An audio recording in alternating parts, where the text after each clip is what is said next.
Welcome to the Reality Revolution. I'm your host, Brian Scott. Today we're going to return to U.S. Andersen and his wonderful book, 3 Magic Words. U.S. Andersen is an amazing author, and I highly suggest that you go back to the previous episodes where we have discussed him further. He brings a lot of his own personal experiences to the fold as a former football player and also served in World War II. 3 Magic Words is one of the great books on consciousness, and his idea of the mind and universal mind is very powerful, and he talks about the idea that we are not individualized minds, but one universal mind, and how that is reflected in the world around us.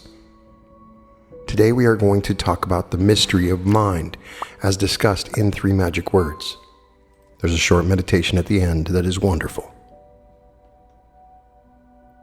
Miracle of ages, master of all, O mind that ever must be. Hark to the sound of thy Father's call, to the throne and the crown that waiteth for thee. The mystery of mind.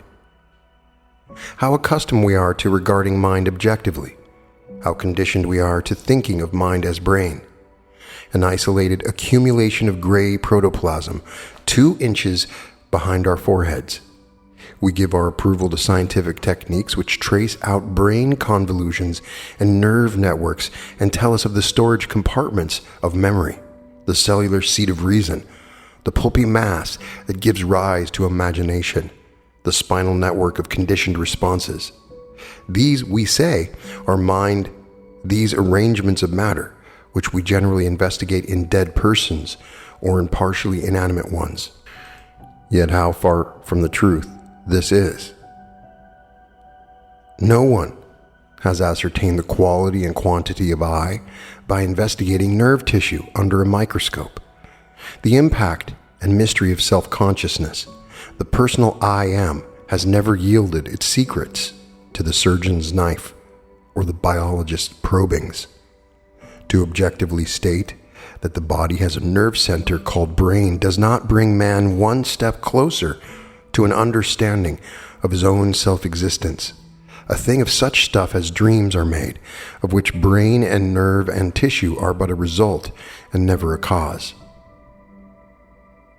We shall turn from such half-truths into a world of personal consciousness, dealing with mind as divorced from the material, as pure thought and conception, as existing on the spiritual plane of cause and effect. In this manner, we shall arrive at unity, the point where all things are one thing, and thought is the only mover, the creator of everything, the instrument of survival. We must first deal with the conscious mind and its so-called compartments of memory, reason, and imagination. This conscious mind of ours exists at the level of the 5 senses and is quite logically a product of hearing, seeing, smelling, feeling, and tasting. Its pursuit is to satisfy each of these 5 senses with sensations which provide pleasure instead of pain. Each of us can remember the beginning of his conscious mind, perhaps at a few months of age, perhaps at only a few days of age, but the memory is there and available for recall, and is invariably the recall of sensation, the pleasure or pain of one or more of the 5 senses. The conscious mind, therefore, is a pleasure and pain distinguisher, and its compartments of memory, reason, and imagination are but names given to its total instinct to find pleasure and avoid pain. All conscious organisms are endowed with the life urge to survive, and this life urge manifests itself in each as a conscious intelligence best adapted to cope with its surroundings. This survival instinct must necessarily be based on a pleasure-pain principle, for pleasure is an assurance of survival, while pain is a warning of destruction. The system of warnings and assurances set up in each creature is that which we call conscious mind, and has its focal seat in the brain and its network of nerves. On the survival plane, the conscious intelligence of amoeba is suited to the surroundings of the amoeba. The conscious intelligence of the fish is suited to the surroundings of the fish. The conscious intelligence of the jungle cat is suited to the surroundings of the jungle cat. And when it is not, The conscious intelligence changes, and so does the creature. For the experience of pain brings forth the desire to avoid pain, and the desire to avoid pain brings forth an image to escape it. And this image is projected into the creative universal mind, which manifests new form and new conscious intelligence to this life that seeks to cope with its surroundings.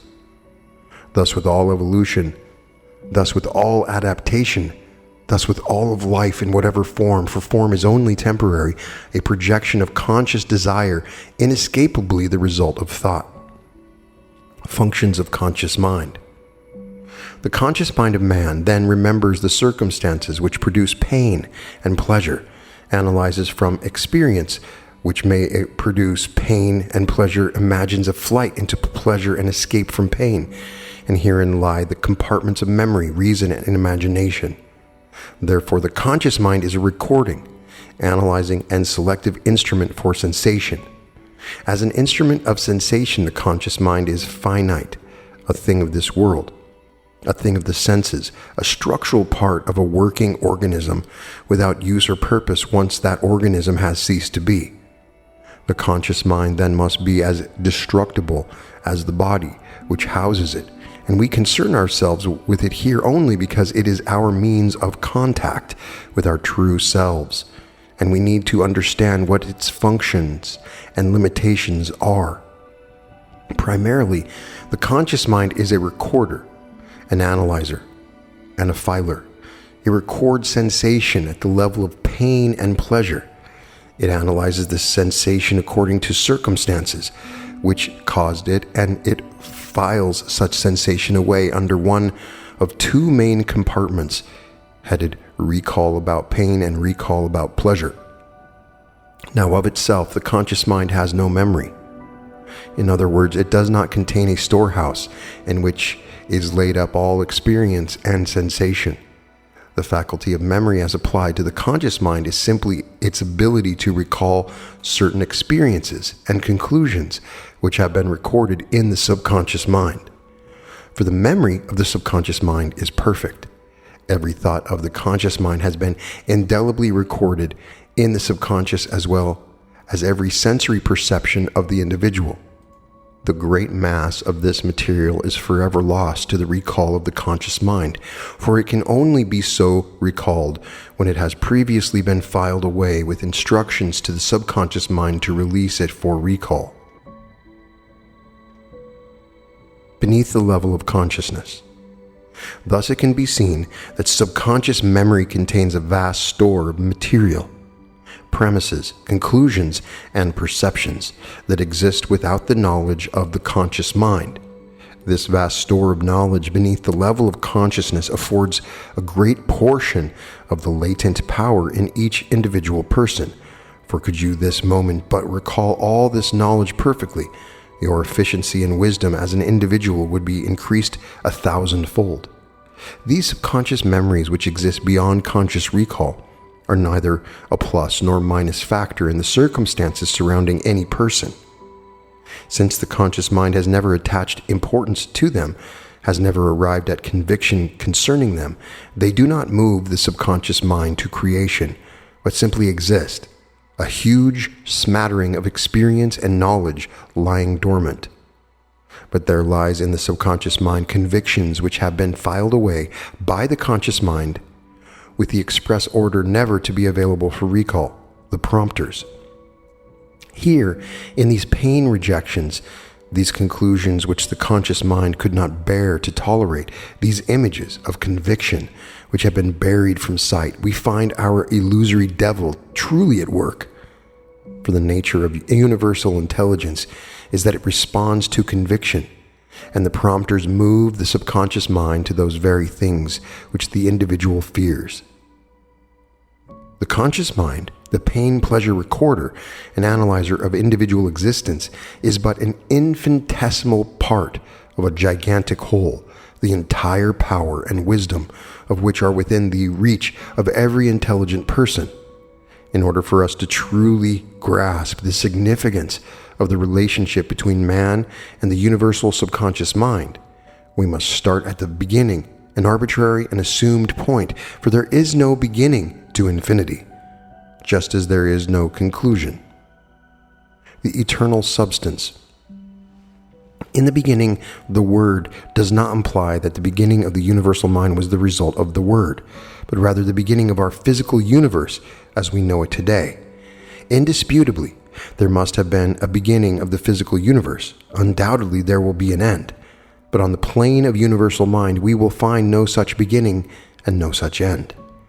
Our attempt to find a starting place for creation is simply an attempt to place ourselves in space and time at a point where our physical universe, as we know it, did not exist. But this, on no account, should be considered to be a beginning of all things, for the universal mind is infinite in time and space and substance.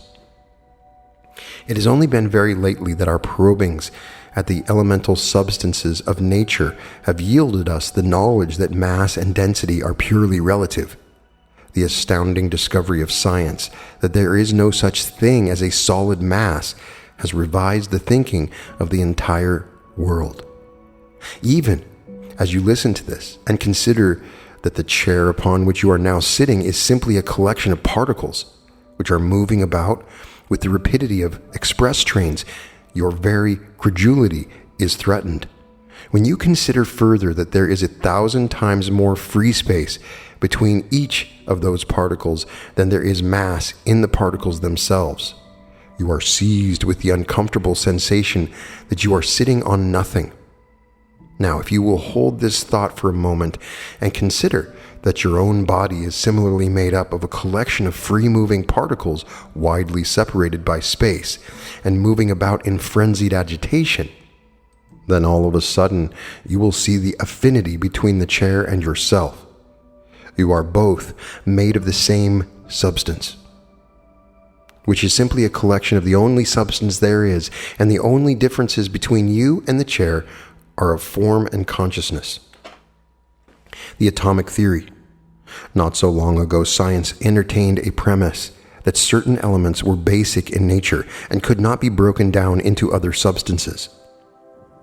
This theory held that base metals such as lead, copper, zinc, and iron were eternal substances in the scheme of things for the reason that each of the atoms of which they were composed weighed so much on a scale of relativity. For some time, this theory propounded that elements on the atomic weights scale were the substances from which all things were made. It was difficult for scientists to account for conscious life with this theory, but they seemed to have arrived at some sort of beginning, and so they adopted it and proceeded from there. It seemed logical to assume that the smallest basic unit of mass and energy had been discovered in the atom, especially since all the atoms of a basic element had the same characteristics. Previously, the molecule had been suspect as the smallest unit of matter or energy, but with the discovery and statistical classification of the atom, a new era was ushered in. It followed very shortly, however, that scientists discovered that even the atom was composed of other whirling particles, almost a small universe in which the two principal components were called the electron and the proton. Speculation began as to whether the protons and electrons might be heat of the confines of the atom, and one summer day over Japan, the final result of such speculation bore its fruit. We shall not concern ourselves with the moral implications of science's greatest discovery being used on the battlefield of war, but rather with where we are going now, that the elemental theory of atomic weights no longer gives us convenient classifications of basic substances in nature. For when the atom is split, the element disintegrates, and the question is, what happens to it? Mass and energy are one. Thus far, we have only been able to say in general terms that mass is potential energy, and energy is potential mass. That a certain weight of uranium, for example, is capable of unleashing a certain amount of power, and that a certain amount of power is capable of creating a certain amount of uranium. And the only possible further conclusion, based on pure scientific research, is that there is only one substance from which everything physical is made, and there is only one substance from which all energy is made, and this energy, or substance, is infinite in time and space. It has no beginning and no end, and thus is everywhere at all times, and all of it is anywhere at any time. This may prove to be a substantial dose to digest, but if you are going to throw off the shackles of limited thinking, you must strive to free yourself from the conceptions of form, mass, space, and time as ultimate reality. You must say to yourself that you know that the physical world as you see it could not possibly answer the question of your own existence. So the answer must be elsewhere. You must reach into the furthermost recesses of your mind, for the answer is there, and only there, and never in the physical world around you. We now know that matter and energy are one, that there is only one substance or energy or intelligence in all things. Since in its pure form, we can recognize this energy as nothing but invisible power, unintelligible to our five senses, there is not the slightest valid reason to assume that it is anything else than constant and never changing in its basic nature, that it always has been and always will be, in other words, that it is infinite. Unity. Now there can be no space or time in anything that is infinite. Infinity has no beginning and no end, and there are no units within it. Infinity is one and only one. If you divide infinity into a series of units, you no longer have infinity, but multiplicity instead. Since there are no units within infinity, nothing can be moved from one point to another, and since time is a measure of the movement of a unit through space, there is no time in infinity. Now what we are saying is essentially this: everything is basically one thing, has no beginning and no end, has no past and no future, but only one eternal now. Einstein has said that since a mass traveling at the speed of light would appear to be everywhere at the same time, the speed of light represents infinity. This premise is a small part of the master mathematician's theory of relativity, which he has stated came to him as an intuition or revelation. The entire theory was years in the proving by a group of highly trained mathematicians working night and day, and even now there is room for doubt that it is exact. So difficult it is to cope with infinity with finite tools and measurements.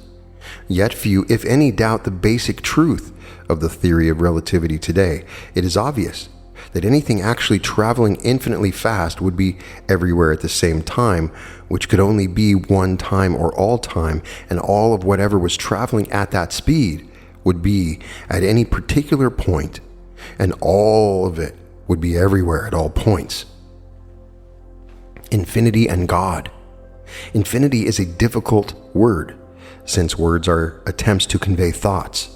The word infinity has come to cover a multitude of so-called unknowables.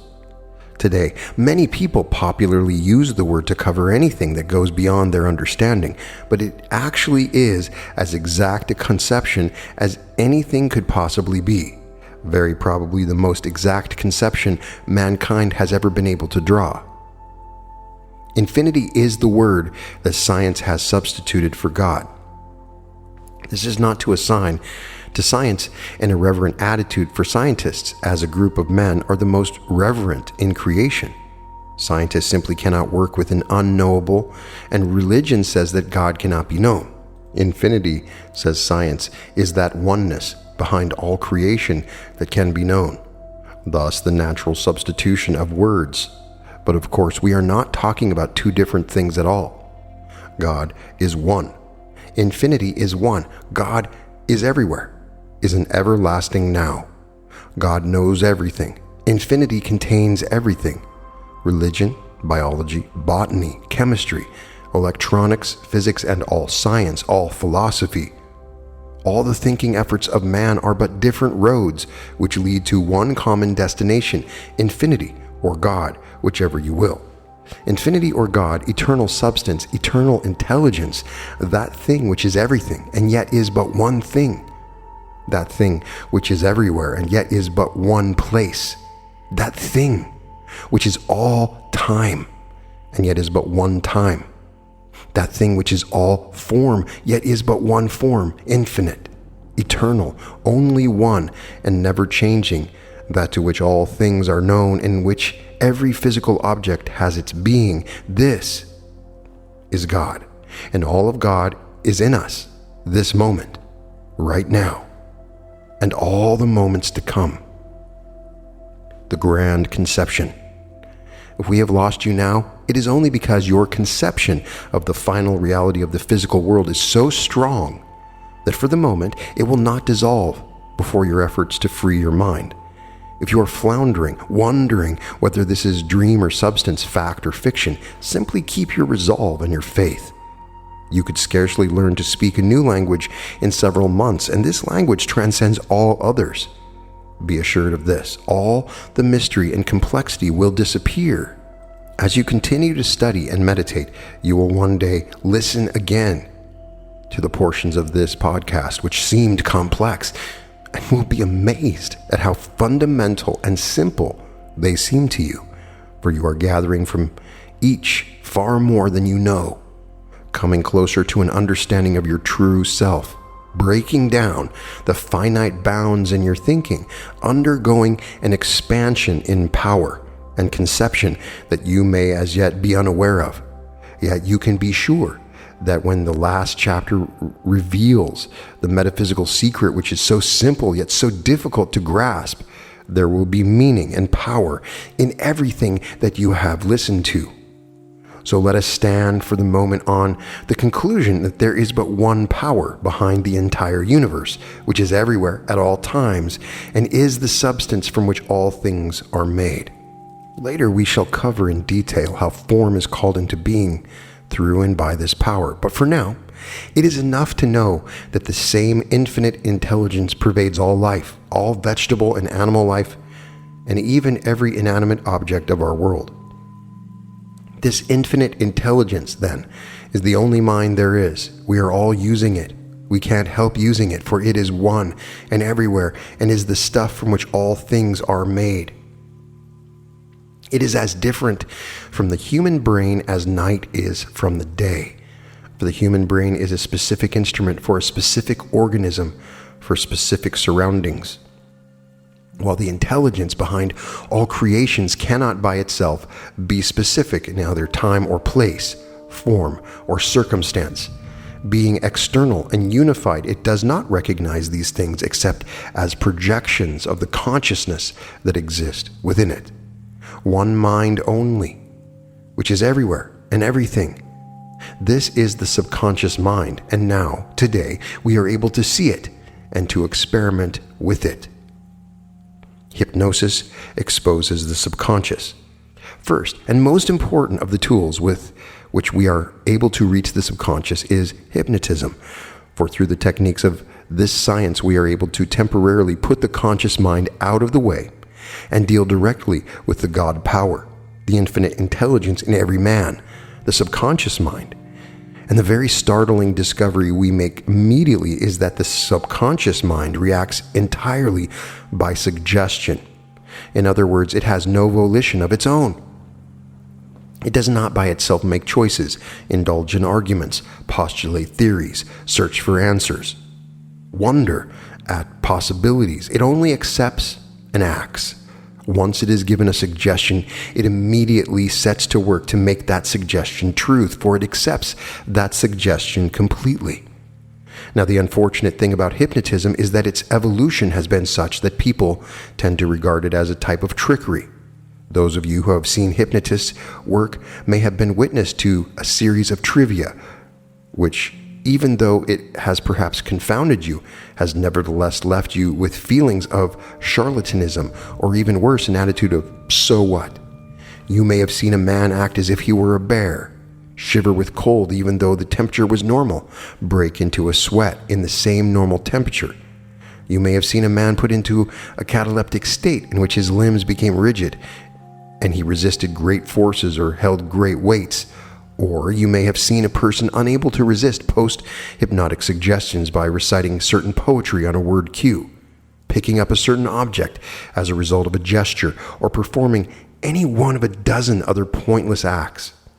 Without doubt, the stage hypnotist with his theatrics and flair for the bizarre has planted in the minds of his public a definite bar against regarding hypnotism as an experimental science. What few people have suspected over the years is that the subconscious mind not only accepts suggestion as truth, but it has the capacity to make literal truth out of such suggestion. For example, by the simple device of telling a patient under deep hypnosis that he has no feeling in his arm, we are able to affect this condition so completely that his arm may be amputated without aesthetic, and he will undergo no pain whatsoever. Moreover, such a patient can be told that when he is awake, all he will have to do to displace all feeling in any part of his body is simply say, "The feeling is going away."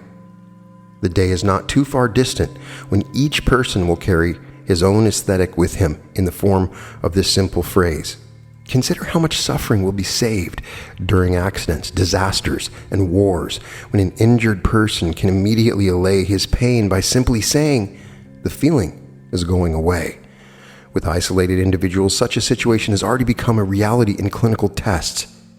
The cure and prevention of disease may reach undreamed of perfection under the proper use of hypnosis cures and are now being affected by those few who have perfected hypnotism's techniques.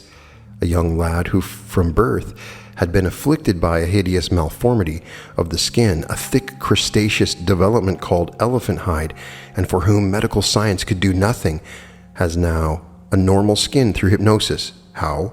By the simple expedient of telling him when his conscious mind was out of the way that his skin was clearing up. The subconscious mind is everything, contains everything, knows everything, and therefore can do anything.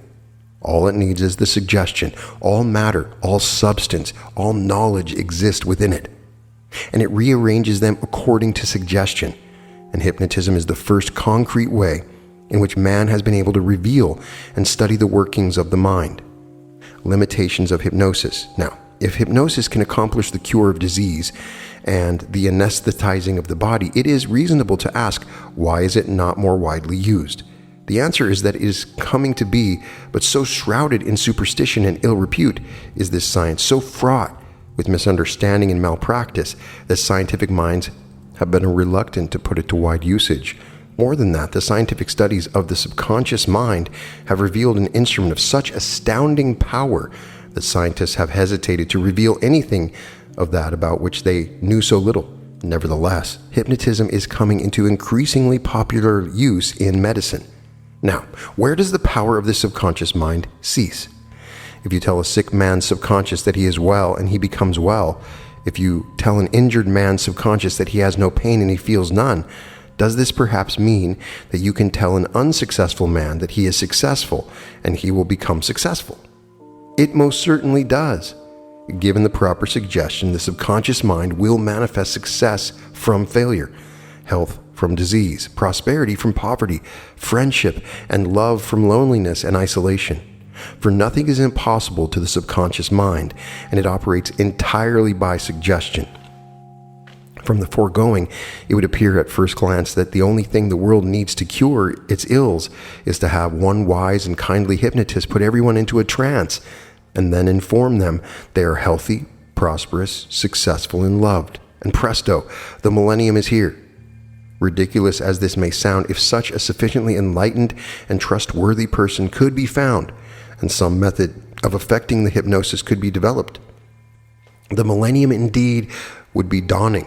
But the techniques of hypnotism are a far cry from this development today.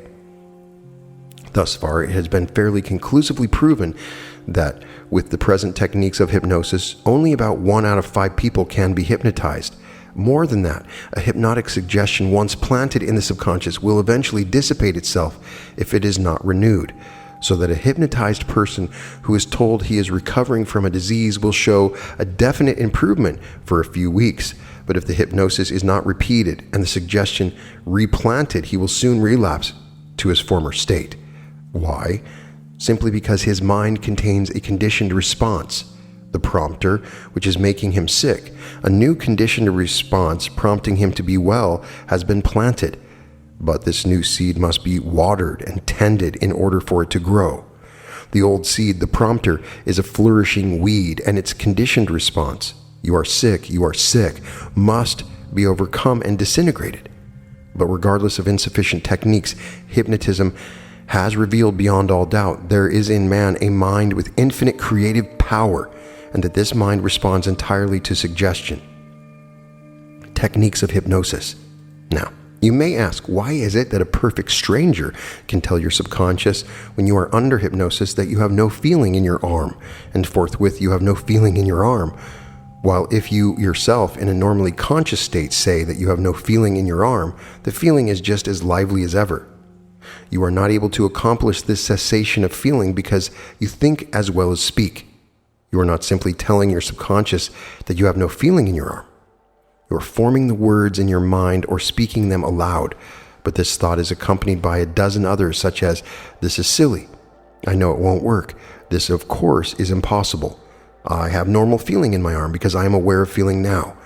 In other words, you have so accustomed yourself to having feeling in your right arm that even when you say I have no feeling in my arm, a dozen others of your own thoughts are directed to your subconscious to assure you that you still actually have feeling there.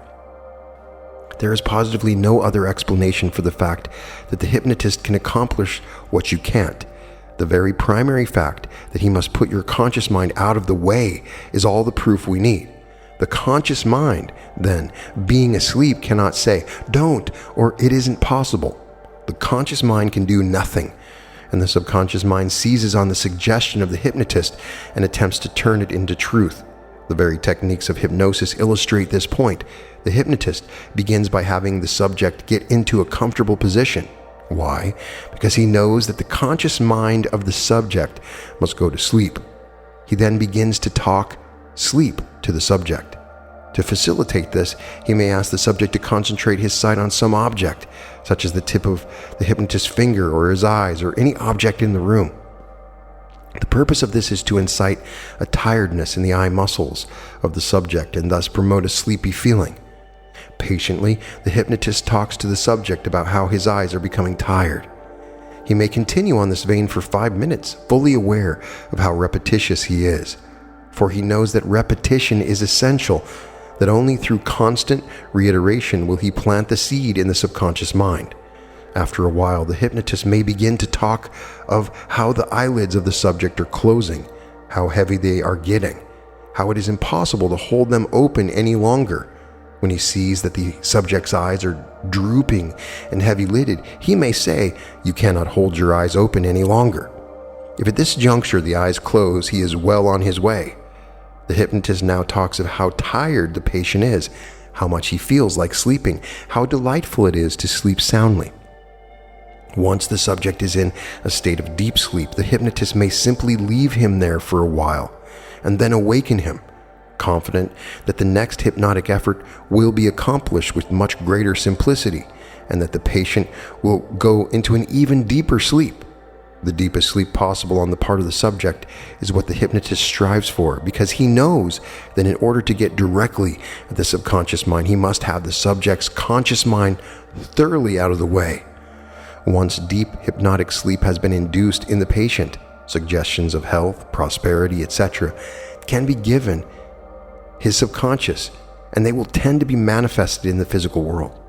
It is true these new conditions may revert to their former states if hypnotic suggestion is not persisted in. That is simply because negative habits of thinking, long ingrained in the subject's conscious mind, and the buried pain remembrances, the prompters, will eventually displace the hypnotist's suggestions if they are not firmly implanted. But the astounding fact is this: here, at last, we see pure God power, the infinite, the mighty subconscious mind at work, for it creates according to the pure word or thought and its single power in all creation. Thought transference reveals one mind. Now this subconscious mind belongs to no one man alone, for in it and through it all things live and have their beings. Since it is infinite, it is indivisible and therefore irrevocably one, and thus all life is tied together by an invisible but powerful bond. The principal experimental method and tool with which we may grasp this thought transference, second, and nearly as important, is intuition. Thought transference is that phenomenon whereby one person may grasp another person's thought without any apparent means of communication. Experiments along these lines have been conducted for many years, more recently under the surveillance of trained scientific minds, and the occurrence of phenomena is indisputable. Original tests put subjects in different parts of the same building, one to transmit the picture of a simple drawing, the other to attempt to capture this picture and draw it with pencil on paper. Though results were far from perfect, they far exceeded any possibility of pure chance or coincidence, and even when the receiving subject was obviously in error, there was generally sufficient resemblance in his drawing to that of the picture held by the transmitting subject as to assure that a certain rapport had been actually established between the minds of these people. Separating these subjects by miles, continents, and oceans has made no differences in the percentage of successes against failures. Thought transference exists. That the human mind does not grasp it perfectly is only testimony to the fact that the conscious mind has imperfect contact with the universal subconscious mind. It is as simple for thought transference to take place across 3,000 miles of ocean as it is to span several feet of space, for the universal subconscious mind exists in only one place, which is all places, and there can be no distance or space within it. Intuition reveals an all-knowing mind. Intuition is that aspect of mental power which enables a person to contact certain aspects of the subconscious mind with ease. In most cases, this phenomenon might be summed up as an intuitive grasp of universal law. Mathematical prodigies are cases in point. Ask such a one for the cube root of 21,952,000, and he answers immediately with 280.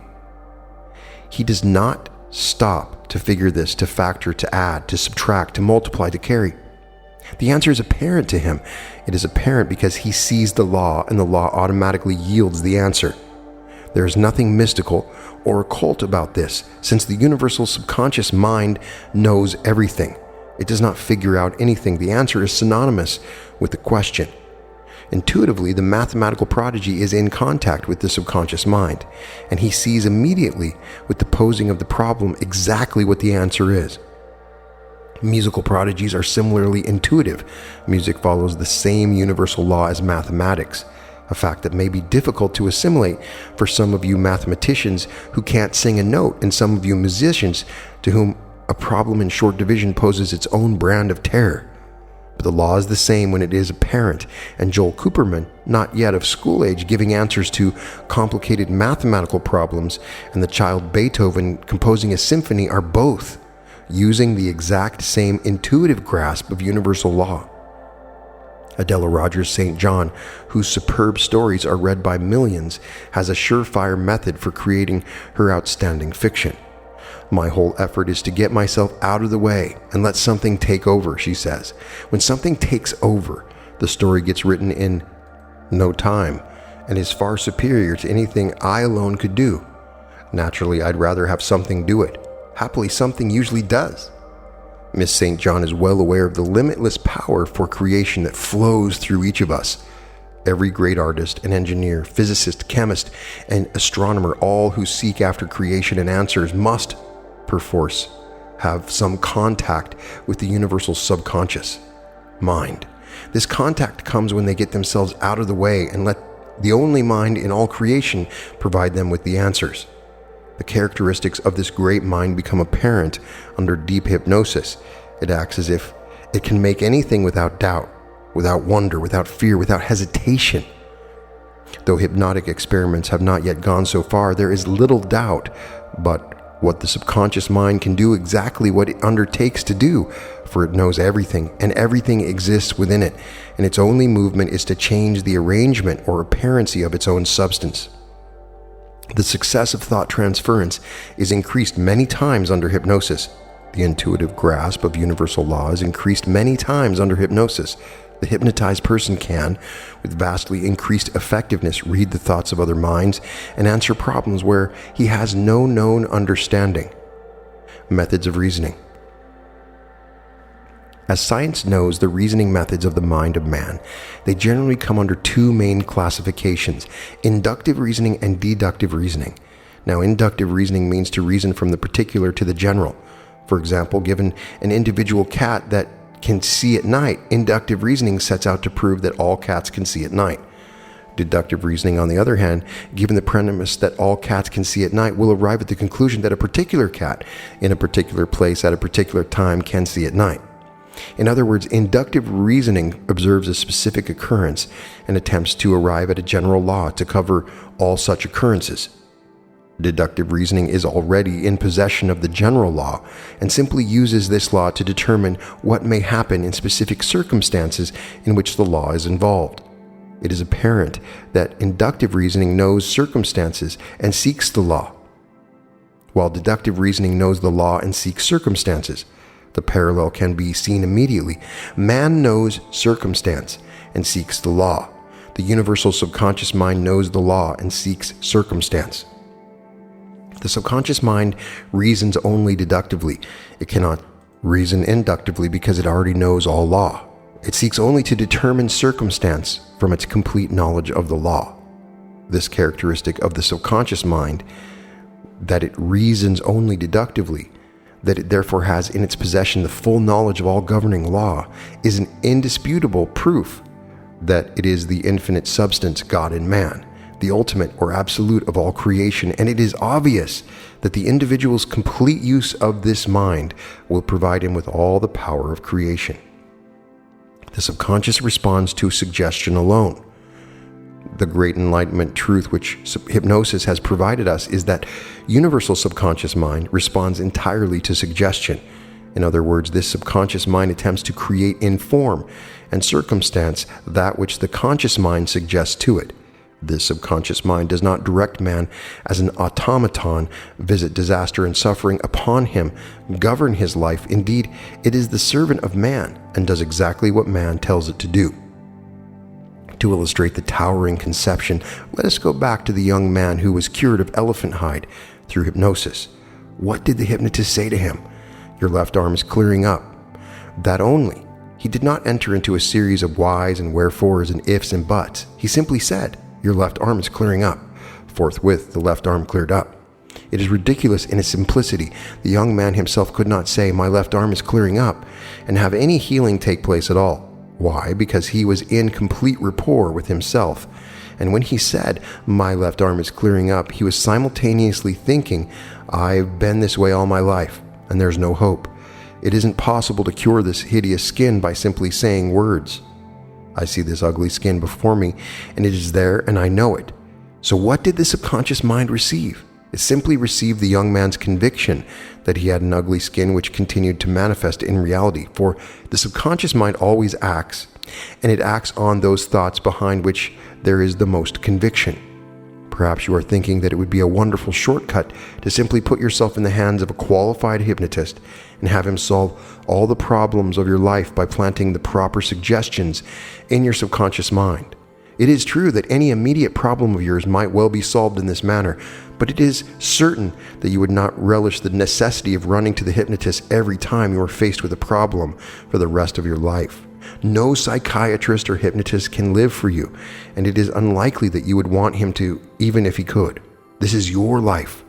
You will live it to its fullest possibilities only when you're able to consciously exercise the great power that belongs to you. You cannot live by proxy, and live you must. The only answer is to arrive at understanding of the mighty forces of which you are part this minute, and of which you are a part forevermore. Hypnotism you can and may practice either as a subject or practitioner, but you will make a grave error if you regard it as anything else than an experiment. It is only one small facet of the study of the universal mind, and its principal use to us at this moment is to show us beyond all doubt that the universal subconscious mind responds to suggestion alone. Meditation affirms suggestion. Thus, our primary tool in attaining all our desires is the use of meditation. In meditation, we are simply affirming certain suggestions to the subconscious mind. We are simply repeating and affirming certain thoughts with faith and conviction so that they will be acted upon by the infinite intelligence. It is true that our percentage of successes will be low at first, for even as we affirm, we deny. Even as you settle yourself for your daily meditation and affirm the good that has come into your life, certain negative doubts ingrained in your thinking over the years will tend to project themselves into the subconscious and thus negate all your affirmation. The prompters themselves are difficult enough to overcome, and habits of negative thinking make the problem of successful meditation all the more difficult. While the hypnotist might cure you of a specific illness in several sessions, you, yourself, undertaking the same cure may find that it takes you several months or even a year. But don't be misled into seeking solution through hypnotism unless your problem is so acute and time of such essence as to forbid any other procedure. For only by solving your own problem, only by attaining control and understanding of your own power will you be truly a master of your own life. Even as chronic illness keeps you running to doctor after doctor, so will the solving of your problems by hypnotism keep you running to hypnotist after hypnotist. Now, this fact we must make very clear. If your appendix is ruptured or your leg broken, the person for you to see is a doctor. If an acute neurosis is leading you to intense melancholia or displacement of personality or any psychotic behavior that may be dangerous to yourself or society, the person for you to see is a psychiatrist. When a physical event or circumstance has reached its acute stage and the life or welfare of the individual is seriously threatened, the event or circumstance must be dealt with on the physical plane. Doctors and psychiatrists will play an important role in human welfare for many years to come, but the day will arrive when mankind understands that all physical circumstance originates on the plane of thought. And that day, each person will stand individually sentinel against all disease and all emotional suffering, and they will disappear from our world. Ultimate reality. Our conscious minds, these instruments of ours which classify and analyze pain and pleasure and have their seats in our brains, tend to play a very disconcerting trick on us. Since the conscious mind functions altogether for the purpose of survival of the individual, it does all in its power to measure and weigh and classify everything with which it comes in contact. Through the sheer variety and exactness with which it performs these classifications, it tends to convince us of the final reality of the physical world about us. For example, if we say in all truth that the chair on which we are now sitting is composed of sheer energy which is in a constant state of movement, the conscious mind says, "No, I feel it, and it is hard. It has a certain shape and color, and it is real. I can leave it today, and it will be here when I return tomorrow. It cannot move by itself, for only I, or someone who is capable of moving, can move it. It is not alive, it is inanimate. It is a chair, and I know what a chair is." This is a typical example of the reasoning of the conscious mind, but to consider it final reality is a bleak prospect indeed. This is not to propose that you ignore the chair and attempt to walk through it, for you are likely to wind up with a nasty fall.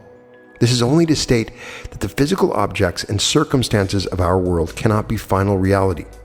If they are, then this life is all there is, and each human being is a poor thing buffeted around by a mad and ironic fate. And this consciousness of yours that is such an astounding thing is nothing but an accident. The great plan and design of the universe could not possibly permit such an appalling accident. Your consciousness must fit into this great design, just as all other things fit. And the detail and purpose of all life is of such wonder and complexity that there could be nothing else behind it all than an intelligence of an infinite scope and power. You live in this intelligence. You have your very being there. This intelligence is the only mind there is. It responds to us as we recognize it, and it responds entirely by suggestion. What a towering, wondrous world. We may call upon the power of all creation simply through thought and conviction. Nothing is impossible to man, for the intelligence in which he lives gives him anything he can visualize and have faith in. So let us not allow our conscious minds to trick us into believing that the physical world is the ultimate reality. Let us go through our days following the dictates of the conscious mind in the physical world, for this pain-pleasure discerner of ours is a finely made machine for coping with the physical. but let us constantly reach outward for the infinite intelligence that is ours. Let us know that all form and circumstance must first originate on the plane of thought, that the first cause of all creation is simply thought and conviction. Let us know that we can contact the universal mind for the answers to all our problems, that we create all our own circumstances by giving birth to them in our own minds, that nothing in all the universe can stop our thoughts from becoming real in our experience, for that is the law of life and living. First cause is mental. You are immortal. Not your body, not your conscious mind, but the real you, the part of you which exists forever in the universal subconscious mind. You always have been. You always will be. You are inseparably one with everything that is. Each human being in this world, all life, all form, all objects, one, just one, and everything answers thought and faith. Later we shall undertake to show the origination of all form and circumstance in our physical world. We shall undertake to show the beginning of the universe and to explain the basic process and reason behind evolution. In the meantime, it is important for you to realize that the first cause of all circumstance in your life is thought. All things and all circumstances must first be created on the mental plane. When such creation is clear-cut and born of faith and conviction, nothing can stop this image from becoming real. Once this image has come into your mind, and you have accepted it, you have done all that is necessary for you to do. All the process of creation, time, place, and circumstance must be left in the hands of the all-knowing subconscious mind.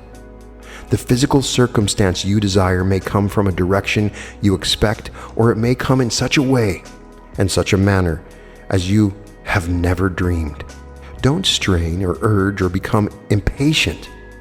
Simply have faith and let go. Remember, whatever you observe closely causes you to entertain an element of doubt. You have nothing to do but create the mental image with complete faith, and with that simple act, the process is completely done. Be assured that the image will come real in your physical world, for you are dealing with law, and law alone. To review, here then are the principal points covered. 1. The conscious mind is an instrument for the recording of pain and pleasure. It measures experiences of pain and pleasure, files them for recall, analyzes the experiences that produce them, and imagines escape from pain and flight into pleasure. Thus, the compartments of the conscious mind: memory, reason, and imagination. 2. The conscious mind is a finely tuned instrument with the sole aim of physical survival of the organism. 3. The conscious mind is as destructive as the body of which it is a part. 4. The conscious mind has no memory of its own, but simply a certain ability of recall. 5. The memory of the subconscious mind is perfect. 6. The subconscious mind is the infinite substance which all things are made. It has no beginning and no end, and everything exists within it. 7. The subconscious mind is everything and knows everything. It is everywhere at all times, and all of it is anywhere at any particular time, for space and time cannot exist in infinity. 8. Inductive reasoning attempts to arrive at law through observing particular circumstance, and is the type of reasoning primarily done by the conscious mind of man. 9. Deductive reasoning attempts to arrive at particular circumstance through the knowledge of law, and is the type of reasoning always done by the subconscious mind. 10. Hypnotism exposes the essence of the subconscious mind and allows us to see that it responds entirely by suggestion. 11. We cannot order our lives through hypnotism, but only through consciously exercising our control over the subconscious mind, which simply means consciously exercising control over our thoughts. 12. Meditation is the tool with which we seek to control our thoughts and thus to control our world through the subconscious mind. 13. Thought transference is a proof that all of life exists within the one mind of all creation, the universal subconscious mind. 14. Intuition is a proof that the universal subconscious mind contains the knowledge of the law and will reveal it to the conscious mind of man when a proper rapport is established. 15. The subconscious mind has the power to heal the body, to create physical form and physical circumstance, but acute ill health must still be dealt with by the doctor, and acute mental distress must still be dealt with by the psychiatrist, for we have not come far enough in our faith and our conception to be able to remove all cause and effect from the plane of the purely physical. 16. The first cause of every object and circumstance is its creation on the plane of mind. The magnificent aspiration. Gradually the barriers in your thinking dissolve before the weight of a greater conception. Gradually, your mind turns from its concern with circumstance toward a beginning grasp of a greater and more towering reality than you have ever dreamed. Think in terms of complete unity. You are one with every person who lives, ever has lived, and ever will live. You are one with every form of life that exists, every inanimate object of your world.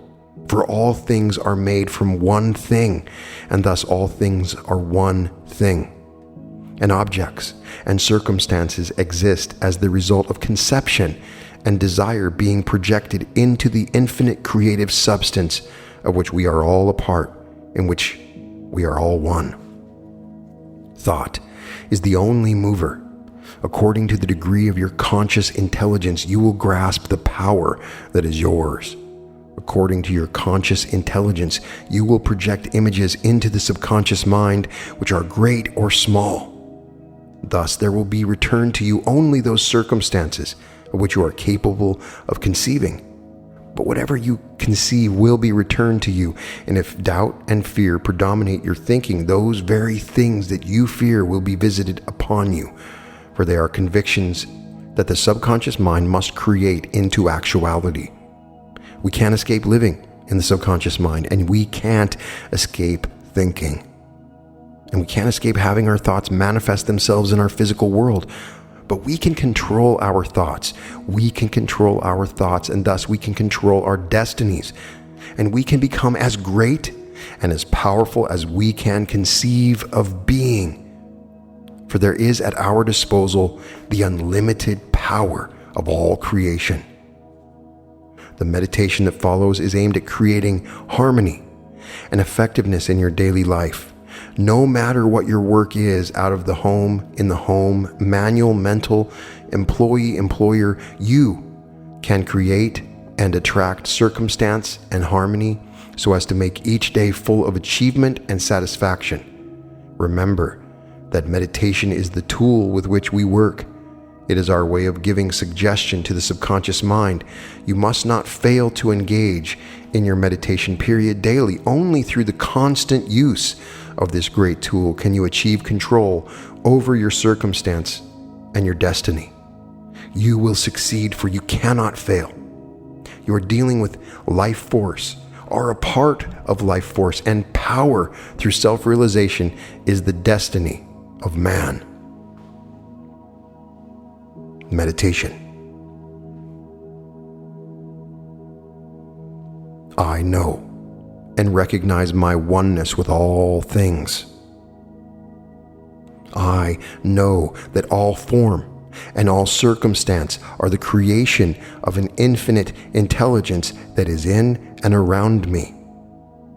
I know that all things are the result of conception and desire, that my world is ordered and according to my own thoughts and convictions. Therefore, I concentrate on harmony. I see nothing but order and constructiveness all about me. I do not accept thoughts of destructiveness and disharmony. In my friends, my loved ones, my fellow workers, I see nothing but cooperation and assistance. I know that we all seek the same answers and the same goals. I know that each person must follow a different path toward his vision, and I understand the searchings and the copings of everyone I know and see. I have sympathy and tolerance for all things and all people. I know that in as much as I help others, I help myself. In my brother's eye, there is my own soul. In my friend's smile, there is my own humor. In my neighbor's sorrow, there is my own loss. I have compassion and understanding for all things, for this life in which I have my being strives for understanding of itself. I deny error. It is simply progress toward truth. I know that it is impossible to fail when faith is present. I do not order things to be made in my time or in my place, but trust the universal mind in its own great knowledge of the time and the place and the need and the way. Each moment of each day brings my life closer to realization. The objects of my work are being accomplished this very minute. Success and harmony, peace and confidence are mine.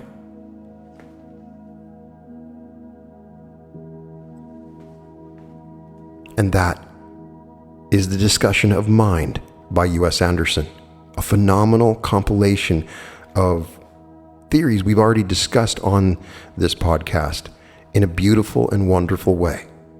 It's not complicated. The most important thing to understand is that all around you, all the physical objects around you, all the people around you, living creatures, everything around you comes from the same substance. You are that substance. And understanding this is a huge realization that you can change and affect it. There's a discussion here of hypnotism in influencing the subconscious mind, and it's true. Regular use of using hypnotism and suggestion in influencing your subconscious mind is powerful, and it works. Obviously, it doesn't work for everybody because we are constantly doubting, and we have suggested to ourselves in the past so many things, thousands of times, about our reality that it's very difficult to overcome the flood of suggestions we've already lived through. But we can do it. We can change our lives and change our understandings. But we have to get the conscious mind out of the way. For a lot of people, when I hypnotize them, they can't do that. It's difficult. They're very, very protective, almost as a security mechanism. The conscious mind doesn't go away, even when they're deeply asleep. When I have sleep meditations, people allow their subconscious mind to remain in the background. The conscious mind doesn't go away. So there's an important point to understand, and that is that we are all one, that everything is one. It is the law of one. The law of one is this huge revelation that every planet goes through in the universe once you realize that everything is one. It is the key fundamental requirement when you understand it, that everything is one, that all is one, that then you can change it because you are the one. But you must let your conscious mind move away. It's just a mechanism. The subconscious mind is the all-knowing, the all-powerful power behind the universe itself. There is a universal mind. It is such a beautiful and wonderful idea. This universal mind is the mind you're thinking with when you use your imagination. When Neville Goddard talks about imagination, the imagination is when you're accessing that universal mind. That is God.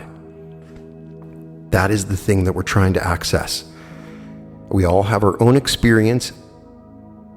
It's individualized and differentiated for every single person, but there is something in common, and that is we are all one on many levels. So I would love to get your impressions of this particular chapter. It's very powerful, and it's something that you'll continue to go back to. What kind of suggestions are you planting as seeds in your subconscious mind?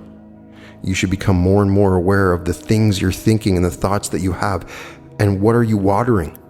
What seeds are you watering? Because those things are going to actualize in your reality. I would love to get your impressions of this discussion of the universal mind. Have you accessed the universal mind?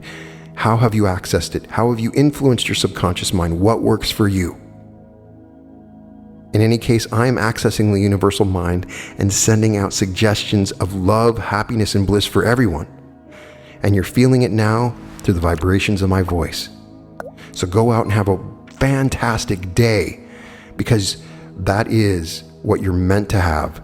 You're moving into a greater understanding of your place in this universe and the power that you have. All episodes of The Reality Revolution can be found at therealityrevolution.com. And welcome to the Reality Revolution.